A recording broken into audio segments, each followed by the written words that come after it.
Today we're going to review Halloween of 2018 in Disneyland Paris.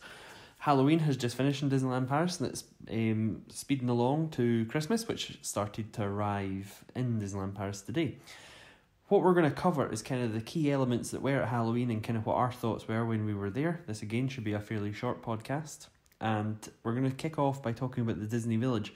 So the Disney Village is a little bit between the Disney hotels, the bus station and Disneyland Paris, the parks at Disneyland Paris. And what it had was a sort of overlay. So it had lots and lots of photo booths, it had big stands, it had some pretty spooky costumes and characters. However, what it did lack was any sort of Disney branding. So the whole place was branded as Halloween but didn't have any Disney branding to it. So it was a different sort of look for the Disney Village. There were certainly on various nights different activities. There was a little DJ set, there were no characters that came out, there were some Halloween events with some Halloween games such as a magician and things like that came out, but not any Disney characters. I think it's very clear that Disneyland Paris don't want locals coming to Disney Village and seeing it as some sort of freeloading event for Disneyland Paris or some sort of Disney event, because I think a lot of people would then flock to that, whereas they just want it to be a little bit of streetmosphere for the people who are already in the Disney Village. Moving on from that, in the Disneyland Paris parks, first of all, I'll cover the Walt Disney Studios because there was absolutely nothing in the Walt Disney Studios. Apart from a couple of mentions of Halloween, there was nothing. The minute you got through the park gates, there was nothing. Halloween did not exist in the Walt Disney Studios. We do not do that in that park. If you go across to the Disneyland park, however, you knew it was Halloween on your way to the park. There were, of course, some Halloween decorations. Some of the plants were already Halloween themed. The lights in the Cafe Fantasia were themed to Halloween all the way down. And, of course, some of the music as it pushed on in the day was themed to Halloween. As you entered the park, there was a Halloween overlay display on the train station, as there always is, for Halloween. And there's generally one the whole year round. When you get through the gates, you were getting onto Main Street, and as you kind of exited into the town square in Main Street, you were attacked by Halloween. There was, of course, the musical Ghosts that have been seen in Halloween for years. There were pumpkins absolutely everywhere, on every single facade in Main Street and on every single point there could be in the town square. There were certainly pumpkins. There was an overlay on the theming of the railroad, and they had Halloween garlands up, starting at the Disney Railroad, all the way around Town Square, and then all the way up into Main Street. And by the time you reached the end of Main Street, if you didn't know it was Halloween, it would be very, very strange. There was also a guest appearance by a Winnie the Pooh balloon that made significant viral media on Twitter by people who thought it was very, very funny that a Winnie the Pooh balloon got stuck on the fifth garland up on Main Street. If you were in the parks and wandering around about, once you get out of Main Street, you could see to your left there was Frontierland, and in Frontierland it was absolutely Halloween to hell and back. They certainly took full advantage of it, and that wasn't, Phantom Manor was down, so it wasn't a huge part of the Halloween celebration, but it took on some of the elements from Disney's Coco and the Festival of the Dead. And the idea behind that was there's plenty fairly scary, but at the same time very Disney ghosts and ghouls and different things that were in place up and down. So every single element on the left, the right, overhead, there were garlands in Frontierland. The festival was in full swing, and if you got up to Fuente del Oro, you could see Dante, and you could certainly see all the decorations that had went on there. So that pushed on. You then kind of enter the sort of Frontierland, Adventureland, Cottonwood Creek Ranch area, which had the Festival of the Dead continuing on to that, and had certainly garlands and certainly had displays all the way around there. They certainly spared absolutely no expense in these lands. Adventureland, for the most part, is closed because Colonel Hathie's Pizza Outpost is closed, as is Indiana Jones's ride. It just isn't on, so therefore Adventureland, apart from Pirates of the Caribbean and the pirate boat and the caves, there is nothing else open in that area. So very little theming, but there was Halloween elements there. The same with Fantasyland. There wasn't a huge amount of Halloween, but Halloween was certainly referenced in some of the materials, and certainly the restaurants and some of the boutiques were Halloween themed. In Discoveryland, there was very, very little Halloween, but again, there was a tiny mention of it. Certainly some of the menus, although they were Star Wars themed, there were some of the drinks and some of the cakes that were Halloween themed. So a little bit of theming made its way into those areas.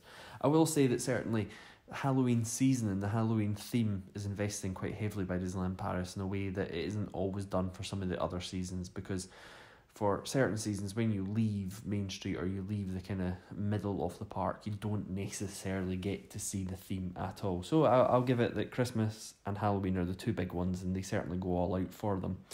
The Disney hotels had a little bit of Halloween theming, but nothing too impressive. We took a stroll around the lake, but there was nothing overly.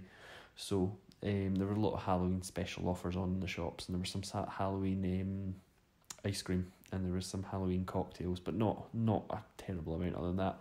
The best part of Halloween, the absolute best part of Halloween, is the Halloween Cavalcade, which comes back and is a poppy, bouncy, jumpy number that is a short parade that goes round with its floats, and based on it being I think it's 4 or 5 floats, and the characters on it are all in their Halloween get-up, and it's absolutely friendly, it's absolutely catchy, and the tune has been there for about 5 years now. It is fantastic, and certainly it is separate from most of the other parks and makes Disneyland Paris really stand out when they do the Cavalcade. The Cavalcade this year stopped in the middle of the Castle Hub, and the characters got off, done a little show, reboarded their floats, and then carried on. So it was a fantastic, and it broke up the day. And honestly, if you've not seen it, please go on and check out our videos on YouTube, because they are absolutely fantastic. And the energy that it brings to the park is fantastic. There were a couple of fountain shows in front of the castle again during the day. The fountain show, it's a hit or a miss whether you enjoy it. It literally is just a water spout that spits some water to some tune. There were castle stage shows, and that went on every day in Halloween, and certainly the Disney villains were prominent in that. It was a friendly but very childish show. A lot of people really, really liked it. I didn't particularly enjoy it. I thought it was a bit long and probably, I don't know, it wasn't a very epic show. It was very forgettable. Another big bonus point in normal days operation in Disneyland Paris during Halloween is the characters and costume. You get a huge amount of characters in their Halloween costumes, which is a little bit different, and certainly people who are character hunters would enjoy that. If we move on to the Halloween soiree and party, there were very specific shows. The one that kind of jumped out at everybody was a Big Hero 6, Yokai's Revenge, which ended up being a laser show, and kind of reminded me whoever won Britain's Got Talent or France's Got Talent or something like that. It was very non-Disney, but they kind of threw on Disney character outfits to hold the show. It was more a laser show than it was a show. There was very little story to it, and it's entirely forgettable, but the video is available online on, again, DLRPR on YouTube if you want to check it out. There was the Villains Cavalcade, so they took over the Cavalcade and they changed the song, which is very rare for Disneyland Paris to change a song on a parade. It's very rare for any Disney park to change the song, but they changed the song on the Cavalcade, and they added one Villains float and added the Maleficent Dragon from the main parade and took it out after dark in Disneyland Paris and ran it twice. Fantastic parade. It will be a one night only event, and you should definitely check it out again on YouTube.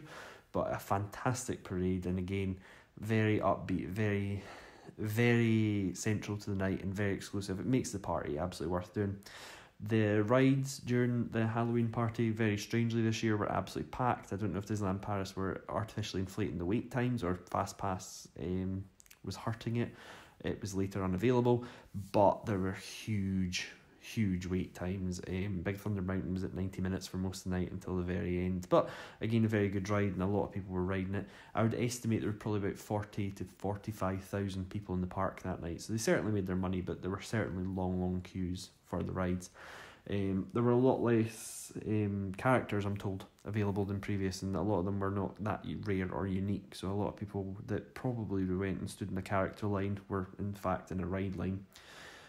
The castle had a very specific Halloween projection on it, which is not unique because they do that every year, but again this year was different to last year's projections, and every year Disneyland Paris put a little bit of effort in and illuminate the castle. The general handling on the night was very good, and the transition from normal park day to the Halloween park day was absolutely fantastic, and I think they handled it very well. If you had a Halloween party ticket and were there for the kind of handover period, you got shunted through the backstage areas in Discoveryland and then put into a secure sort of outside ring where you could be in Discoveryland and Fantasyland and Adventureland and Frontierland, and everybody else kind of got pushed out via Main Street. So that was very good. Tickets were available on the day as well, so anybody who wanted to go to the party and did not know about it until the day would have absolutely been able to go.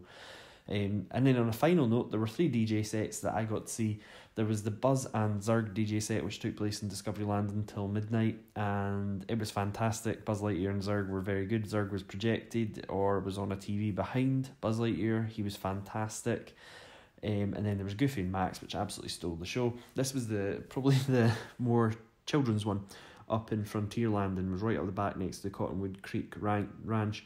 And I've got to say, it was probably the best dance party for music, and was the best dance party for atmosphere for the entire night. It had a much bigger space available to it, and in general it just was fantastic.